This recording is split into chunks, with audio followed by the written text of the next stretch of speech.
All right, it's never been easier to not have to do your own meal prep than it is right now. So we are going to rank some of the Coles Perform meals on a scale of edible to forgettable so that when you go to the shops, because you can't be bothered meal prepping, you don't waste your time with the crappy flavors. All right, let's do it. All right, tandoori chicken with brown rice and vegetables, 25 grams of protein, which is a little low, 38 grams of carbs, it's about right. I mean, all the pre-prepared meals get like a 0 for presentation, but that's actually better than I thought it would be.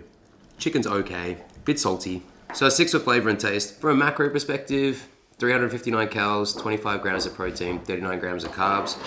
It's not bad, little towards the low end. Give it like probably a 5 or a 6 on that scale as well. This one is the chicken and potatoes. It looks like airplane food, doesn't it? Looks like it's been vacuum sealed. Definitely not as salty as the last one, which is good. I think it utilizes basic flavors pretty well. Hey, wanna come and taste? It's pretty good. Simple flavors, done decently well. It's exactly what you think it's going to be, which I think in the case of pre-prepared meals is actually a positive. I'm going to give that one 7.5 out of 10.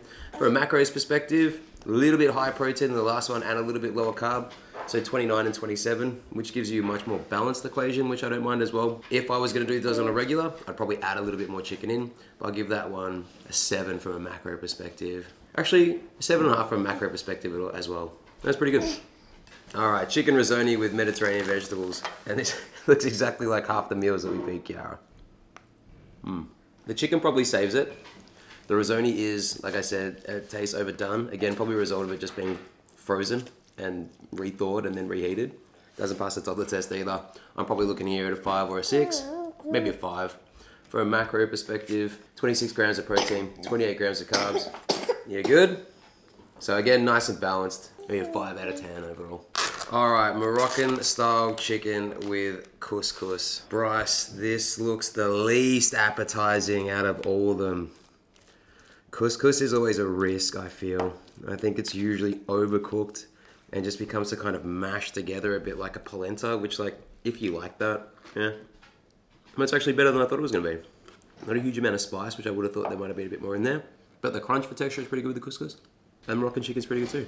I was not expecting that. Well, the other ones have been a bit more soggy than I was probably expecting. Pretty up there with the chicken and potatoes. I'm gonna say that's about 7, 7.5 out of 10. From a macros perspective, obviously when you're using a couscous and a sweet potato with some other veggies, you're gonna be a little bit higher on the carb front, which is not necessarily a bad thing. 26 grams of protein, 43 grams of carbs, probably a 6.5 from a balance perspective, but overall I reckon that's probably our most edible dish of the 4. All right, so from a ranking perspective, I'm gonna go, that Moroccan chicken was actually my number 1, with the chicken and potatoes a pretty close number 2, tandoori chicken number 3, and the risotto number 4. But if I was gonna really set it out, I think it would be like that. There's definitely daylight between the 2 better ones from the 2 not so good ones. As always though, when I'm generally talking to my clients about how much protein I want them getting in a serve, close to that 40 gram mark is where I want them to be. So that might just mean adding a little bit of rotisserie chicken or something in there to make it a little bit more easy to hit. This is the chicken risotto. All right, what do you reckon, dog? Edible? Everything's edible.